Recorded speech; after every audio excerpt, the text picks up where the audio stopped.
नमस्कार दोस्तों, आज मैं आपको एकादशी व्रत में सुनी जाने वाली गणेश भगवान की कहानी सुनाने जा रही हूँ। प्रेम से बोलिए गणेश भगवान की जय हो, विष्णु भगवान की जय हो।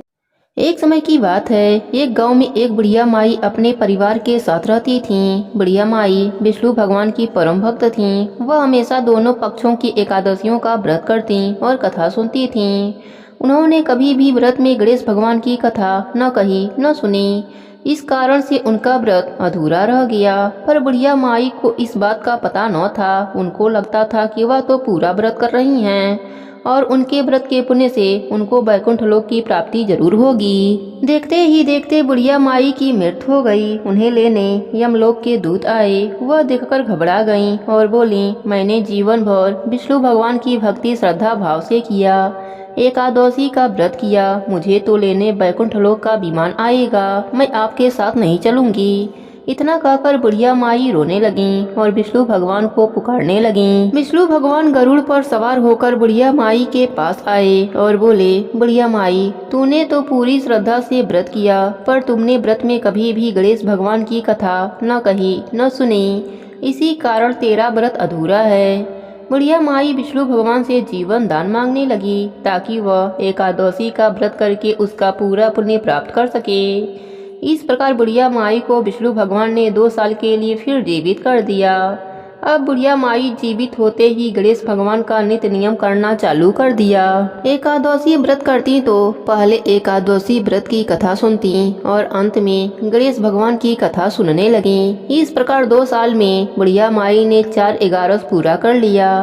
गणेश भगवान की कृपा से एकादशी का पूरा पुण्य बुढ़िया माई को प्राप्त हुआ। बुढ़िया माई की तपस्या से गणेश भगवान प्रसन्न हुए और बुढ़िया माई के सामने प्रकट होकर बोले, बुढ़िया माई, तुमने मेरे नित्य नियम के साथ ही व्रत में श्रद्धा पूर्वक कथा सुनी है, इसलिए मैं तुम पर अत्यंत प्रसन्न हूँ। मैं तुम्हें आशीर्वाद देता हूँ कि जब तक यह पृथ्वी रहेगी तब तक तुम्हारी इस तपस्या का गुणगान लोग करते रहेंगे। साथ ही एकादशी व्रत में तुम्हारी इस भक्ति की कथा को जो भी मनुष्य प्रेम पूर्वक पढ़ेगा या सुनेगा, उसको व्रत का संपूर्ण फल प्राप्त होगा। गणेश भगवान बुढ़िया माई पर प्रसन्न होकर बुढ़िया माई का घर अन्य धन से भर दिया। साथ ही रिद्धि सिद्धि का वास करके अंतर ध्यान हो गए। 2 साल बीतने पर बुढ़िया माई की मृत्यु हुई। इस बार उन्हें लेने वैकुंठ लोक का विमान आया। बुढ़िया माई को पूरे मान सम्मान के साथ वैकुंठ लोक ले जाया गया। इस प्रकार गणेश भगवान की कृपा से बुढ़िया माई का घर अन्य धन से भर गया और मरने के बाद वैकुंठ लोक का सुख मिला। हे गणेश जी महाराज, जैसे आपने बुढ़िया माई पर प्रसन्न हुए, बुढ़िया माई के व्रत को पूर्ण किया, उसके घर को अन्य धन से भर दिया, वैसे ही एकादशी व्रत करने वालों को भी पूरा फल देकर उनका घर अन्य धन से भर देना। प्रेम से बोले गणेश भगवान की जय हो, विष्णु भगवान की जय हो। एक समय की बात है, गणेश भगवान अपने भक्तों की परीक्षा लेने के लिए धरती लोक पर आए और छोटे बच्चे का रूप लेकर एक मुट्ठी चावल और एक चम्मच में दूध लेकर एक गांव में गए। वहां पर सबसे कहे, मेरे दूध और चावल का खीर बना दो, पर किसी ने भी नहीं बनाई। वहीं पर एक बुढ़िया माई बैठी थी। उसने कहा, बेटा लाओ, मैं बना देती हूँ। वह बुढ़िया माई अपने घर के अंदर गई और खीर बनाने के लिए एक छोटा सा बर्तन चूल्हा पर चढ़ाया। तब बालक रूप लिए गणेश जी ने कहा, दादी माँ, छोटा सा बर्तन मत चढ़ाओ, तुम्हारे घर में जो सबसे बड़ा बर्तन हो उसे चढ़ाओ। बुढ़िया माई ने बालक का मन रखने के लिए बड़ा सा बर्तन चढ़ा दिया। वह देखती ही रह गई कि वह जो थोड़े से चावल उस बड़े से बर्तन में डाले थे वह तो पूरा भर गया है। गणेश जी ने कहा, दादी माँ, मैं नहा धोकर आता हूँ। जब खीर तैयार हो गई तो बुढ़िया माई के पोते और पोती खीर खाने के लिए रोने लगे। बुढ़िया माई ने कहा, गणेश भगवान, तेरे भोग लगना, कहकर चूल्हे में थोड़ी सी खीर डाल दी और कटोरी भरकर बच्चों को दे दिया।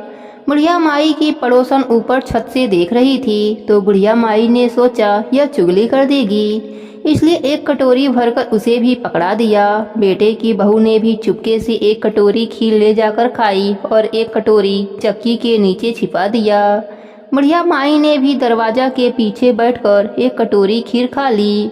उसके बाद बुढ़िया माई ने कहा, अरे गणेशा, खीर खा ले, मैं तो तेरा ही इंतजार कर रही थी। तब गणेश जी ने कहा, दादी माँ, मैंने तो खीर पहले ही खा लिया।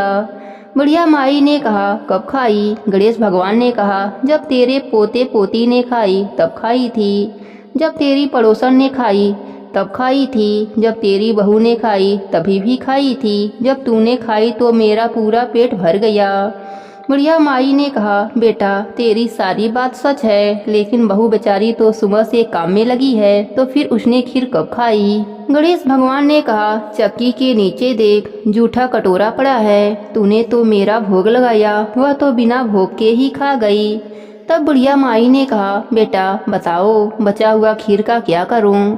तब गणेश जी ने कहा, पूरे नगरी में बांट दो। जब राजा को यह बात पता चली तो राजा ने बुढ़िया को बुलाया और कहा, क्यों रे बुढ़िया, ऐसा बर्तन तेरे घर में कहाँ से आया? ऐसा बर्तन तो राजमहल में होना चाहिए। बुढ़िया ने कहा, राजन आप खीर का बर्तन ले लो। जब खीर का बर्तन राजमहल में आया तो खीर में कीड़े मकोड़े पड़ गए और दुर्गंध भी आने लगी। फिर राजा ने खीर बुढ़िया को वापस कर दिया।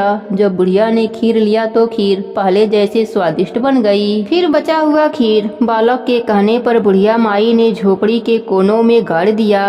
सुबह तक बुढ़िया माई का घर अन्न धन से भर गया। झोपड़ी की जगह महल हो गया। सभी लोग गणेश भगवान की जयकारा लगाने लगे। हे गणेश जी महाराज, जैसे आपने बुढ़िया माई पर अपनी कृपा करी, उसी तरह हम सब पर भी अपनी कृपा बनाए रखना। कहानी अधूरी हो तो पूरी करना, पूरी हो तो मान रखना, सबके व्रत को पूर्ण करना। प्रेम से बोले गणेश भगवान की जय हो।